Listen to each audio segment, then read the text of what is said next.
Alhamdulillah, nikah nggak harus cinta. Wah, tepuk tangan dulu yuk. Baik, kita masih membahas tentang pentingnya cinta di dalam pernikahan ya. Nah, sebelum kita bahas lebih jauh lagi Nyok, kita lihat Nyok, ini ada cuplikan nih. Tiba-tiba suami bilang I love you, kok tiba-tiba ya? Harusnya mah tiap hari, tiap waktu, bener gak Bu? Ya, kita lihat dah, yuk. Nonton juga senyum-senyum, tepuk tangan dulu yuk. Tapi kayaknya suami itu sering sih. Sering Tapi bininya ya. nggak denger kali ya.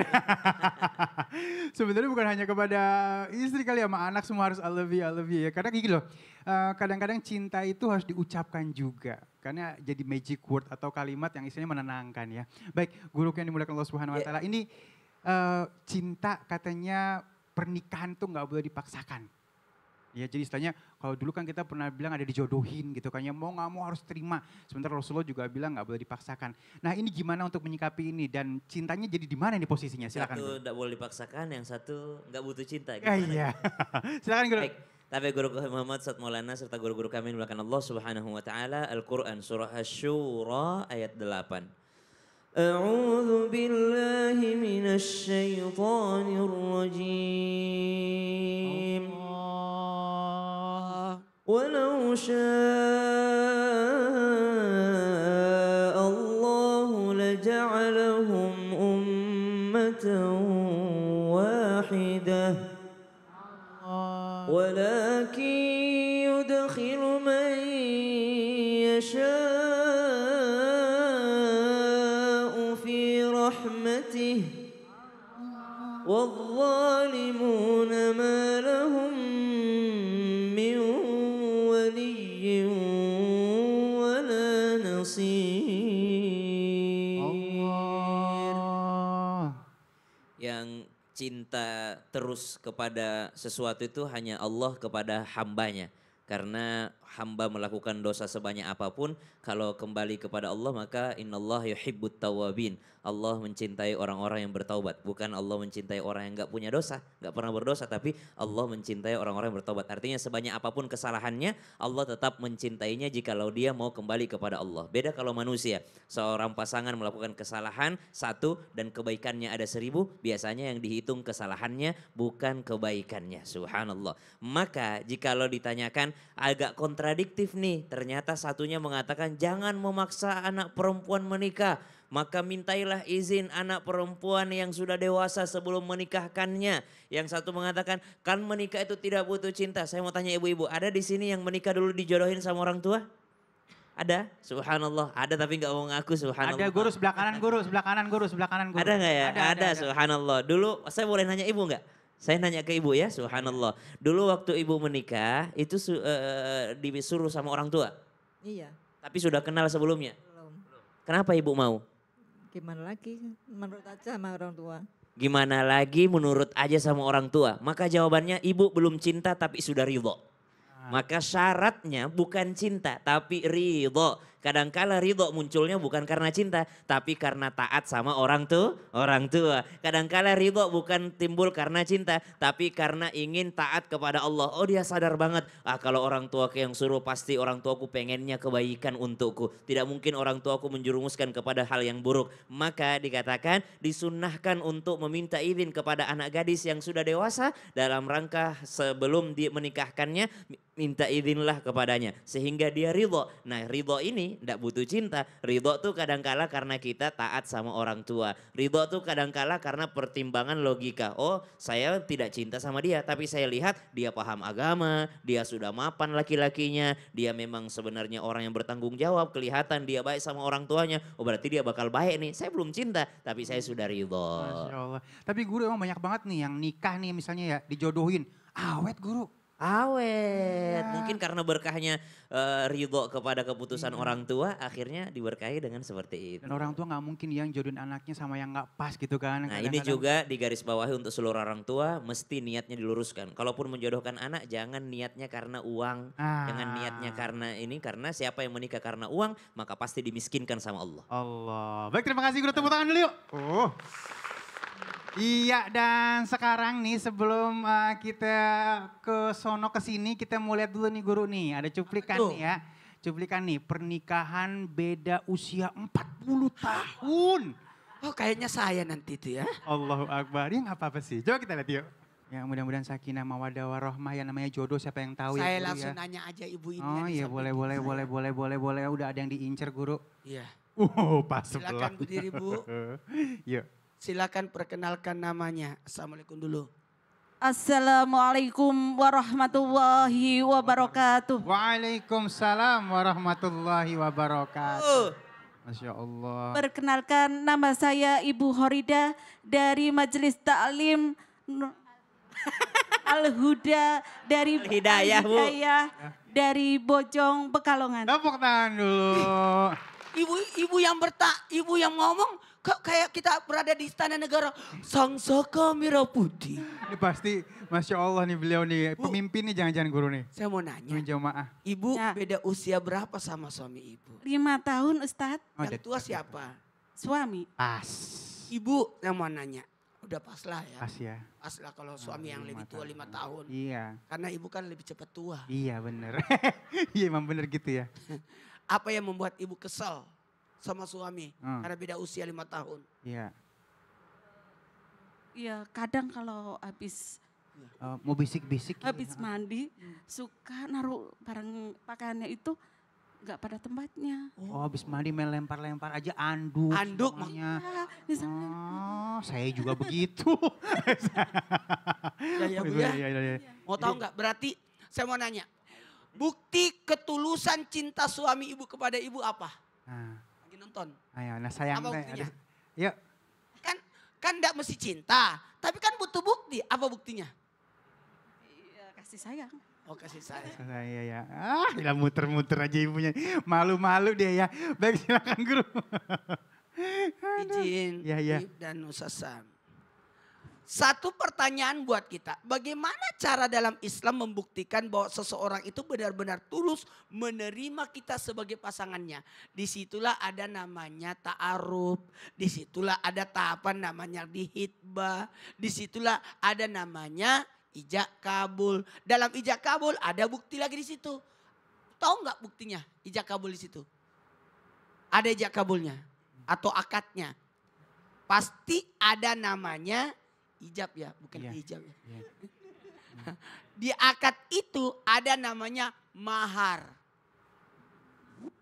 Mahar itu adalah bukti kesungguhan. Makanya bagusnya maharnya adalah apa Bu? Emas. Emas. Laki-laki yang bagus, yang baik, yang besar maharnya. Dan wanita yang baik adalah yang memudahkan maharnya. Iya. Tapi boleh nggak maharnya pasir? Ya masa sih Pasir emas tapi Tapi bagusnya kalau emas. Ya supaya kan katanya Ustaz Minggu mau bilang tadi memudahkan. Tapi kalau pasirnya pasir bulan kan PR. Menyusahin juga. Jamaah. Maka tahapan dengerin dua baik-baik. Maka ketika orang mau membuktikan cintanya dengan cara memberi ketenangan. Berdua bersamamu lagunya. mengajarkanku. Apa artinya kenyamanan? Ya itu. Nyaman. Nyaman gak Bu? Nyaman gak? Nyaman. Tenang gak? Ketenangan itulah. Sakinah, ketenangan. Itu butuhkan ketenangan. Jangan cekcok mulu. Tapi cekcok itu adalah bentuk bagaimana kita bisa mengenal pasangan. Jangan. Iya Jangan tarik manja-manjaan. baju saya. Ternyata kesangkut. Ya maaf. Ketenangan. Apa buktinya? Bukti seseorang itu menerima kita dengan apa? Mau mendengarkan. Mau mendukung. Itulah pasangan. Mendukung karir suami. Jangan membuat suami durhaka sama orang tuanya. Ayo bantuin. Makanya dari sini kita bisa belajar. Yakinlah jodoh itu luar biasa. Penuh dengan rahasia. Penuh dengan misteri. Masya Allah ya. Aduh. Yang jelas pada saat ijab kabul itu udah saling melengkapi sebenarnya. Iya. Iya saling mencukupi. Makanya kalau perempuan itu gampang ketahuan. Kalau air matanya dingin berarti mau. Oh. Kalau air matanya panas Panas? berarti nolak. Oh gitu, berarti kita pegang dulu dong pas Nggak netes. gitu Oh, juga. nggak gitu juga. Ada caranya. Ada caranya. Kalau dia enggak. Oh, itu mau nggak Tapi tuh? kalau diem mau itu. Oh mau ya, oke. Tepuk tangan dulu yuk. Aduh, Masya Allah. Baik, dan sekarang kita masuk ke dalam segmen Tanya Dong Ustadz. Kami semua tanya dong Ustadz. Seru banget hari ini ya. Siapa yang mau nanya? Oh ini nih. Bapak itu salah, angkat tangannya 2. Itu nyerah. Baik, Ibu silakan. Assalamualaikum warahmatullahi wabarakatuh. Waalaikumsalam warahmatullahi wabarakatuh. Nama saya Ibu Hartuti dari Majelis Taklim Al-Hidayah Desa Duwet Bojong, Pekalongan. Tepuk tangan dulu. Tanya dong Habib, Om Habib langsung, Habib Muhammad, Masya Allah ya. apa hukum dalam Islam jika mempertahankan rumah tangga tidak berdasarkan cinta, tapi alasannya karena anak? Ya Allah, itu aja Ibu. Ibu berapa? 4. Wah sama. Iya. Suami ibu? Ini. Di sebelahnya. Iya, itu aja. Ya. Iya, Assalamualaikum warahmatullahi Assalamualaikum warahmatullahi wabarakatuh. Waalaikumsalam warahmatullahi Cium wabarakatuh. dulu tangan suami dong. Cium Cium dulu tangan, tangan cium suami. tangan, cium. Mwah, ya Allah. I love you full dah. Silakan ya Habibi. Baik, Masya Allah. Nggak mungkin, kan kita sering dengar tuh. Ustadz Maulana sering bilang, anak itu hasil buah cinta. Jadi nggak mungkin orang itu mempertahankan anak itu tidak karena cinta, pasti karena cinta. Cuman terkadang itu hanya mengedepankan hawa nafsu saja. Jadi Masya Allah di dalam hukum Islam sesuatu itu semua ada wasilah, ada jembatan. Kita pengen dekat kepada Allah, jembatannya adalah baginda Nabi besar Muhammad Sallallahu Alaihi Wasallam. Kita pengen bagus rumah tangga kita, jembatannya salah satunya adalah cinta kepada anak. Supaya anak ini akhlaknya bagus, adabnya bagus, mentalnya bagus, maka rumah tangganya menjadi bagus. Dia mempertahankan rumah tangganya. Bu. Baik. Kalau cuman cinta-cintaan doang, saya mau tanya, dapur ngebul gak gara-gara cinta? Nah itu dia itu. Dapur ngebul gak gara-gara cinta? Oh sudah, nanti kita makan siang, hari ini lauknya cinta. Gak ada, tapi lauk yang ada didasari dengan rasa cinta, maka itu akan menjadi bagus. Anak itu Masya Allah hadiah dari Allah Subhanahu wa Ta'ala. Bahkan itu amanah dari Allah Subhanahu wa Ta'ala. Sobi saja, bau. Kata Nabi SAW, Nabi mengatakan rihus sobi rihul jannah. Sampai baginda Nabi besar Muhammad SAW mengatakan, kalau baunya bayi itu adalah bau syurga. Sampai apa? Menimbulkan rasa kasih sayang, menimbulkan rasa cinta, menimbulkan keberkahan yang diberikan oleh Allah Subhanahu wa Ta'ala. Nah banyak sekali cerita seorang suami taubat, seorang suami dekat kepada Allah, seorang suami itu kembali kepada Allah dengan sebab anak. Juga banyak sekali cerita seorang istri yang Masya Allah yang tadinya mungkin adabnya mungkin kurang bagus kepada suami, tapi gara-gara anaknya maka dia menjadi beradab kepada suaminya. Betul kalau ditanyakan boleh atau tidak menjadi jembatan seorang istri atau suami tidak menjadi pisah, tidak bertengkar, tidak ribut gara-gara anak, sangat diperbolehkan. Sangat diperbolehkan. Kenapa? Jadikan rasa syukur kita, alhamdulillah ya Allah, banyak orang pengen punya anak, ke dokter miliaran, ratusan juta dihabiskan untuk punya anak tapi tidak punya anak. Makanya jangan cuma mesrah itu di hadapan orang. Beb, yang, apalagi panggilannya?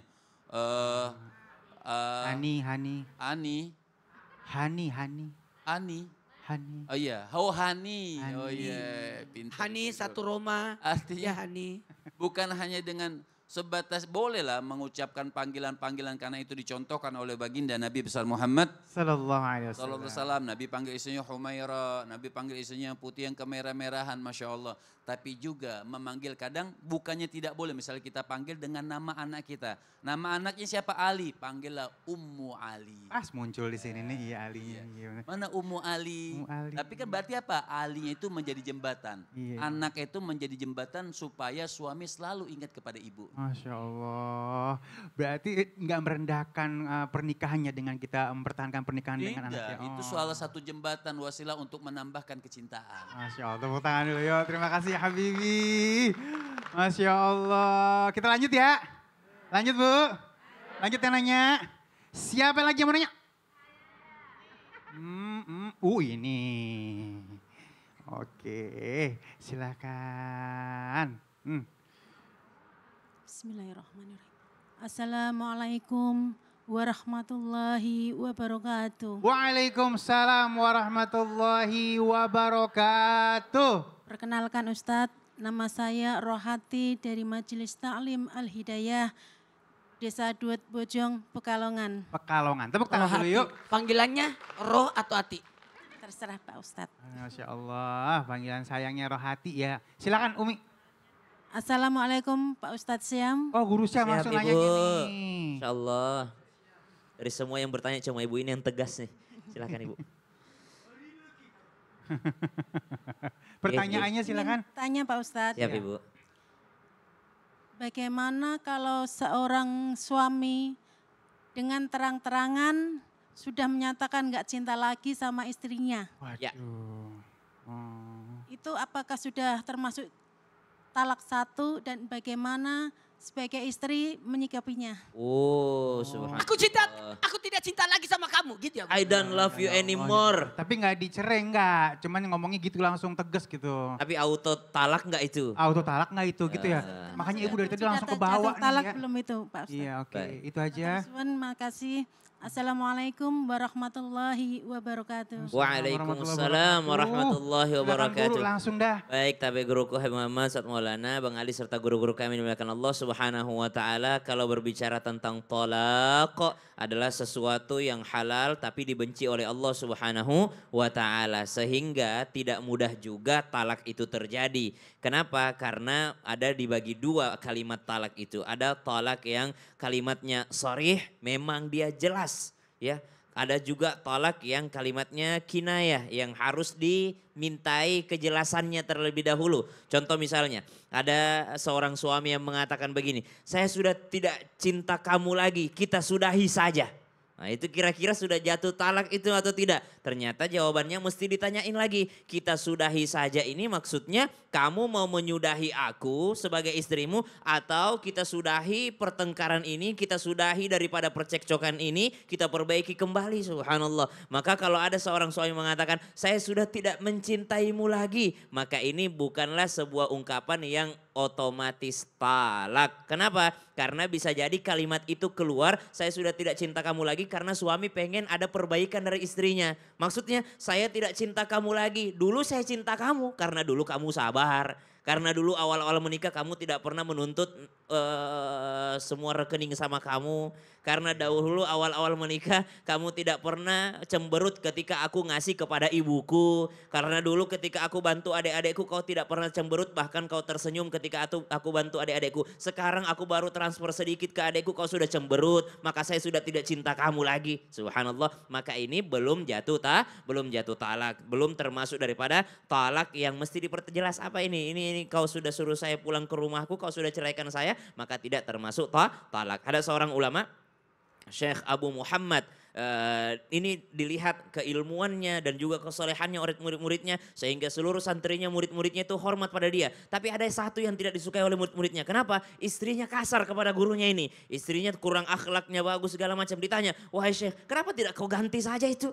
Maka jawaban Syekh tersebut dia katakan saya tidak mencintainya tapi saya ridho kepadanya. Kenapa? Karena Allah cuma memberi saya satu ujian yaitu istri yang tidak bagus akhlaknya. Di luar sana Allah kasih saya rezeki nikmat harta, nikmat ilmu, nikmat kesehatan. Saya belum tentu juga kalau saya ganti dia lebih baik darinya. Subhanallah. Artinya dia tidak mencintai tapi dia melihat itu sebagai kebaikan dari Allah Subhanahu wa taala. Wa asa an takrahu syai'a wa huwa khairul lakum. Bisa jadi itu adalah baik bagimu. Oke baik, terima kasih guru. Sama-sama. Tepuk tangan dulu yuk, cukup jelas ya.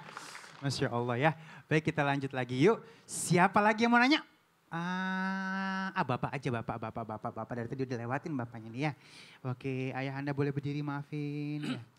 Assalamualaikum warahmatullahi wabarakatuh. Waalaikumsalam warahmatullahi wabarakatuh. Perkenalkan nama saya Ahmad Sirajuddin dari Majelis Taklim Al-Hidayah Duet Bojong Pekalongan. Pekalongan, kotanya saya itu Masya Allah. Silakan mau nanya sama siapa guru? Mau Gurunya. tanya sama Habib. Habib Muhammad, ya baik. Pertanyaannya silakan. Kalau cinta bukan syarat langgengnya nikah, kenapa ada hadis yang bilang tidak ada obat dari orang yang saling mencinta kecuali dengan nikah? Oh waduh Itu. baik ya. Mohon penjelasan. Ya baik, terima kasih. Boleh salam dulu sama teman-teman juga. Assalamualaikum. Assalamualaikum warahmatullahi wabarakatuh. Baik, waduh langsung dijawab aja ya Habibie silahkan.